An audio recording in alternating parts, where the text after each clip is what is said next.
11 thoughts about teamwork. We're going to get into that today. This is going to be of a help to you, especially when it comes to your leadership. And I want to say where I got this from, because I always do that. It's the power of a positive team. And you can go to powerofapositiveteam.com. I don't get paid for any of this stuff. If I read a great book, this book is called The Power of a Positive Team. When I read a great book, I always like to share it and let you guys know about it. And that's what we're going to talk about today. 11 thoughts about teamwork. Number 1, teams rise and fall on culture, leadership, relationships, attitude, and effort. Great teams have a great culture driven by great leadership. This is so important. Culture is kind of that non-stick. I went to Costco the other day and bought some avocado non-stick stuff. It's kind of that. I was making some eggs for my breakfast. Sprayed that on there, boom, worked perfectly. That's how culture does. If you are having issues with having your team either be proactive, having your team engage, usually it's a culture issue. And you, as a leader, have created a culture. Whether you realize it or not, you're like, I'm just organic, I just be me. You as a leader, always, wherever you go, if you're a leader in that position, you're going to create a culture. Hopefully it's not toxic. Could be. Not something that you'll need to work on. Maybe you've created a culture where everything's about work, work, work. No fun, no play. When's the last time you took your peeps out to a lunch? When's the last time you got something catered? When's the last time you played games together? Had, celebrated birthdays, anniversaries? When's the last time you've done that?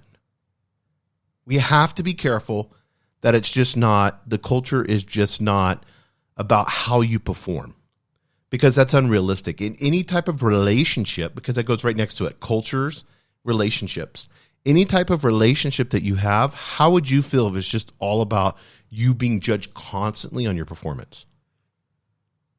You wouldn't want that, right? What do you want your partner, your wife, your husband to be? Do you want them to just be judging you constantly on your performance? Or do you want to have a loving environment that allows you to be able to be creative, that allows you to be able to do more than you thought possible, that is supportive and caring? That's the type of culture through relationships that you need to build. And that's a focus that you should have as a leader, is making sure as you build relationships, you will begin to organically build that culture in that organization. So culture, leadership, relationships, attitude, and effort. This collective conscious attitude that if it's positive, and you got to watch for this because you're going to have some naysayers, you're going to have some, down people that are going to be going through, personal issues, and they're going to come in and try to drag that negativity.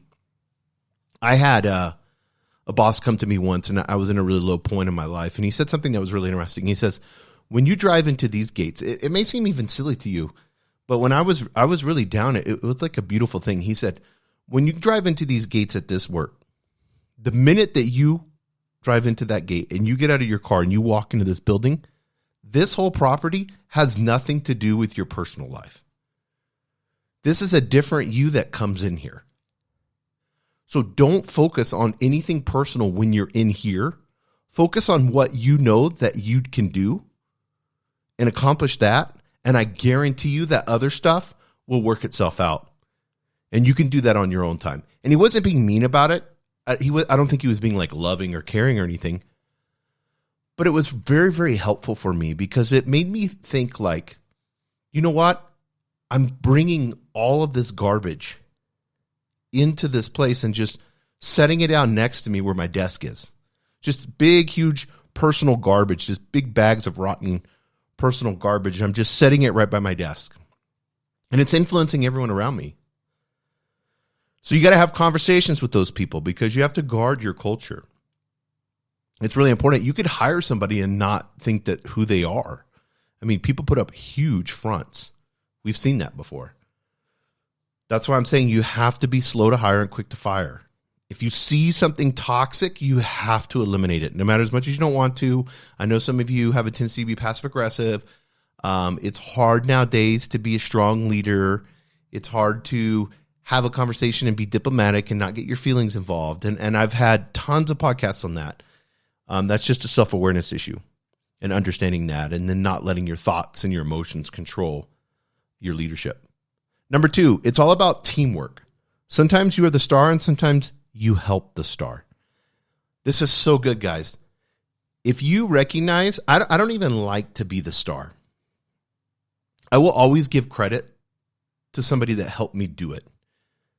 No matter if they help me do it 20% or 100%, I will give credit to them, because if they only help me 20% and I give them all the credit, if they're a good person, they're going to feel bad about that.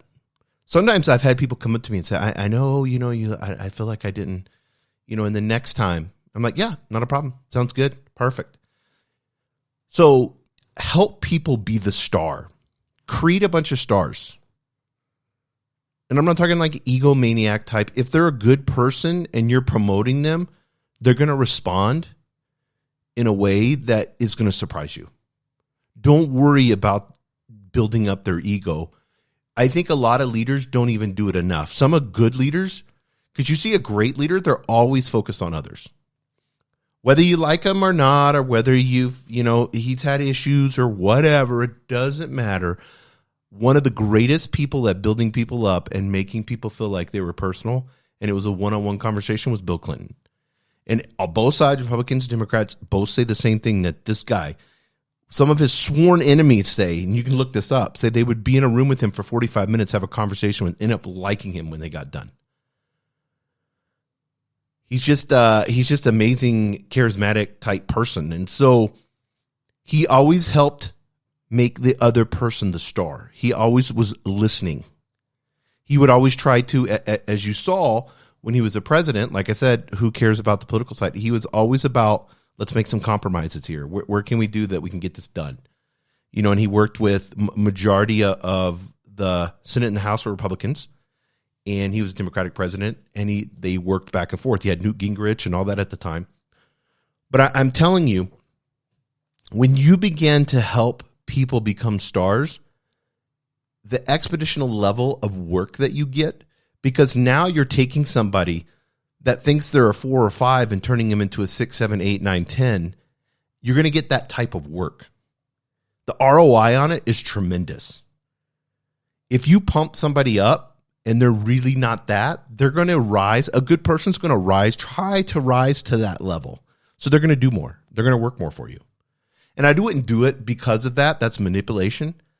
But I would have that in the back of your mind, in the sense of, I know that this person, I am their leader, and I know that this person could be great. I've seen the talent. I've seen what they are. And this is how I'm going to make them a star. Number 3.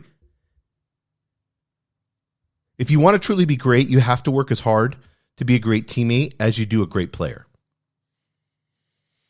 Everybody wants to work on their own little thing and be a great player. This is huge, because everybody's kind of judged on their own performance. It's not really like team-based unless you have some of that. And then that can turn in really ugly, because you'll have one person that's not hardly doing anything, and then one person that's doing it all, and then they get paid the same commission and all that stuff. So you've got to have an individual perspective on sales.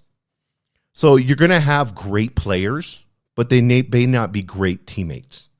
And this is a conversation that you have to have with them.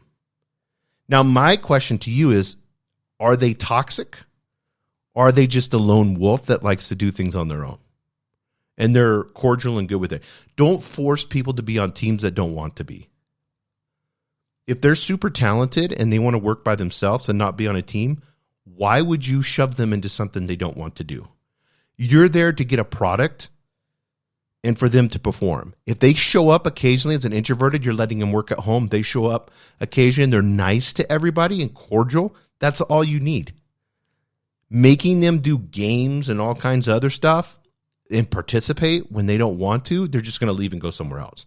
And if they have the talent and the ability, then you're going to don't make people feel like they're on the outside just because they're super introverted. Or maybe, like I said, they're just solely focused on their work. And I've seen great salespeople that have left organizations because of this. It's like, you need to be a part of the team. You need to do more. And they're like, yeah, I'll do that. And then they're knocking it out of the park and the sales is through the roof. And then you're like, well, why can't you talk to the other guys and influence them? That's not his responsibility. He's your hired gun. That's your responsibility as a leader. Don't be throwing that on to the others. And if he wants to take a leadership position, great. Make room for him. Let him allow him to do that. But if he wants, and you got to have these questions when you coach with him. If he doesn't want to have, if he's like, I'm me, I like to do my own thing. I look at my numbers. I want to beat them every month. Great. Go do that. Here's a car. Here's an expense. Here's some expenses. Here's a credit card. You go do that. You beat the numbers every month. I'll just talk to you occasionally. As long as you're being ethical, I don't care. I'll give you the freedom to do what you want. It's so important to allow, especially in sales, it's so important to allow your great players to be able to do that. I've seen leaders who are great players and they make it narcissistic and they make it all about themselves. So learn to be a great teammate. If you're a leader, and I want to be the least talked about and the least promoted. A lot of times I will not stand at the whiteboard. I'll have other people come up and do that and give different presentations, and I will sit. Because I don't want to be me all the time. We're a team. Number 4, your team doesn't care if you are a superstar. They care if you are a super team member. They don't care. They do not care. And if you're using, I've seen this so many times, and I don't know why, but it seems to be in like sales type industries, whether it's, in real estate or whether it's an automotive industry, whatever it is, these superstars get promoted to leaders, and then they think how they get there is because they're a rock star, and then they turn around and can't expect why everybody else can't do that. They don't know how to lead. They've never learned leadership because it's just learning. Learning leadership, come on. And so they just take their superstar status and walk around and tell people how great they are and everything that they've done. And then the people around them are struggling or quitting. I've seen this so many times. Number 5, 3 things you control every day is your attitude, your effort, and your actions to be a great teammate. It doesn't matter. I know it's unfair as a leader. That's part of leadership. It's going to be unfair. If you're middle management and you've got the top tier yelling down at you, guess what? That's for you to buffer. I've seen this so many times, guys, and do not do this. Don't make it. You've got to show cohesiveness in the leadership up and down. I've seen managers go to their peeps, their team, be like, oh man, I just, got my ass ripped. And, Jim and Susan was going off on me like crazy. Don't say that. A great leader looks like, because it's making you look bad and you're putting fear in their eyes and you're allowing them to be able to feel what you just felt. And you're just another teammate then in a bad way. Like a good leader can absorb that, take it, not get emotional about it, figure out how to gain clarity on it, and then reassess, reapproach, see what the team needs to do, and then have a conversation with the team without mentioning. Make your leaders above you look amazing. Always. That's the same thing. Help them be a star. Not just your teammates, but the leaders that are above you if you're middle management. I'm telling you, you will go, you're like, and I've done podcasts on this. Jocko Wheelink's talked about this a ton. I don't care. Find some way or somehow to at least be able to carry on a conversation. If you have a super asshole boss, there's something, I guarantee you there's something that you guys can relate on. It is your responsibility as a leader in that position to get along with those that are above you. And if you take that 100% responsibility, it will change the way you look at it. You are not a victim as a leader. So control your attitude, your effort, and your actions. That's something you need to check every day. Am I executing? Did I do what I needed to do today? I have a quote. I put it on my legal pad every morning when I put my dates on there. I have every day is a week. So I want to execute in one day what would normally be done in a week. So what does that look like? So I'm going to write out my long list, go through it all, and then I'm going to see, wow, this could take like 3 days. This could take, no, I'm going to get it done today. I just knock through the list and get it. And then the next day, every day is a week. I want to have that mentality. That it may not happen that way, but I want to have that mentality. It helps me to be able to get things done quickly. Number 6, one person can't make a team, but one person can break a team. Stay positive. Yeah, energy vampires. I've seen somebody that had a no energy vampire sign up in the break room. I love that, really big. That's a good one. You guys can put that up, just write really big, or get some paint with a stencil or whatever you want to do and put no energy vampires. It's a great one. It helps people check themselves too. They'll walk in and they'll see it. It's kind of funny. Number 7, great team members hold each other accountable to the high standards and excellence their culture expects and demands. Notice that their culture expects and demands. You've created that culture of accountability and a high standard. Not through fear, not through manipulation, but through you seeing the best in every single one. That's why coaching is so important, because you bring them in. Hey, Lauren, I want to talk to you about your performance this month. I've seen you done this, this, and this. And, I saw a couple months ago, remember we talked about when you did this? I'm still thinking about it, how amazing that was. And you were just so creative in that. What if we took that same creativity with this new project that we're going to have? Because I think what you did there, you could kind of do here. And that was a 10. It was perfect. I think you could do that on this new project too. What are some ideas? And I'm not going to hold you to this, just a rough draft, but what are some of the ideas that you think that you could carry over from that to this? You see, coaching, I'm telling you, it is the way to keep, it is the glue, and that will build the culture. That's going to create a high standard right there. That's going to hold her accountable to the 10 project that she did before. Now I come in there and say, the last month and a half, you really haven't done what I've been expecting you to. Lauren, in this project, you better step it up, or we're going to have a different conversation. That's horrible. No one wants to see that conversation. She's going to walk out of there and be extremely upset. The conversation I had before that, how do you think she would feel? Yeah, I could do that. I'll be creative like that. Let me, and then she's going to work super hard. Number 8, team beats talent when talent isn't a team. Listen to this again, guys. Are you ready? Team beats talent when talent isn't a team. So good. Number 9, great teams care more. They care more about their effort, their work, and their team members. And this is a conversation that you need to have whenever you have group talking about caring for each other. And you need to talk about this. And you should talk about this at least once a quarter. How we care for each other. What does that look like? What are some of the ideas? And I would ask people, what are some of the ideas that we can show that we care for others? And I like to do it this way. I know the sales and marketing team really aren't working well together, and we're seeing some clashes there. How can we care for sales, or how can we care for marketing? Can we bring them some donuts? Can we celebrate, a win, a victory, with a catered lunch? What can we do? Can we go get their orders for Starbucks or Chipotle or something and get everybody individual? Just say, hey, this is from the marketing team. We just really appreciate you guys. Thank you. Make a card, everybody sign it.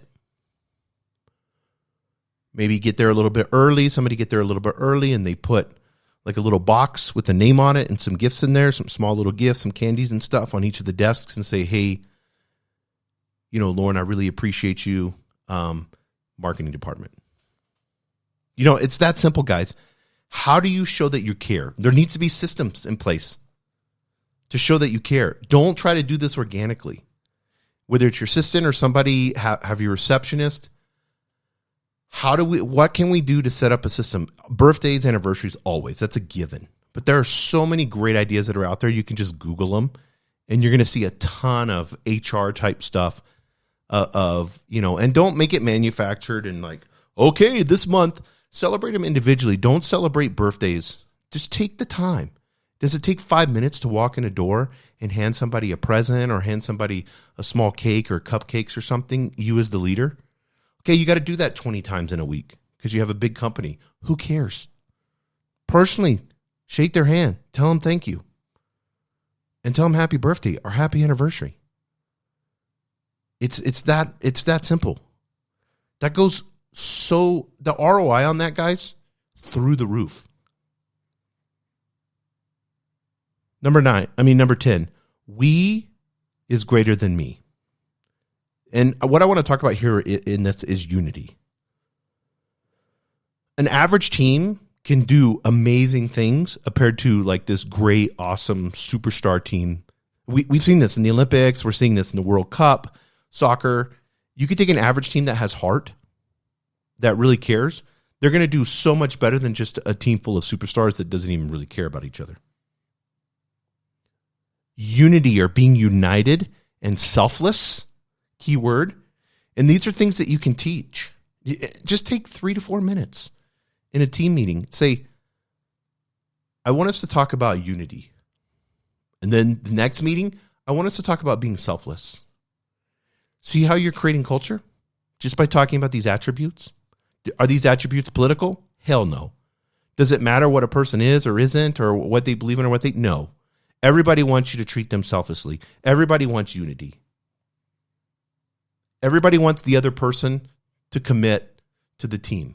Everybody wants that. These are things that are ambiguous that you can talk about freely and openly. You don't have to worry about HR or something. This is all positive, guys. And then number 11, you and your team face a fork in the road each day. You can settle for average and choose the path of mediocrity, or you can take the road less traveled and chase greatness. Chasing greatness. Never obtaining it, but chasing it. I've seen people put forks in the road on PowerPoints and talk to their team about it and put like a little PowerPoint together on what average is. What does this average team look like? I've seen people have what does our team look like average? What does our team look like chasing greatness? And then having your team just say, this is what greatness looks like for our team. Let's get more specific on that. Gary, you said this. I want to get really specific because what you said is really important. So does anybody else have any ideas on what Gary said? Write these things down, guys. Get really specific on what your team looks like in taking that fork in the road and chasing greatness. And if you haven't got this book, The Power of a Positive Team, I encourage you to get it. You can go to powerofapositiveteam.com. Thank you for joining us on the Albuquerque Business Podcast. And thanks to our sponsor, RigbyDigital.com. Make sure to subscribe and share. And go to abqpodcast.com. Get show notes, resources, and links to everything we talked about today to help you navigate your journey as an entrepreneur and business owner.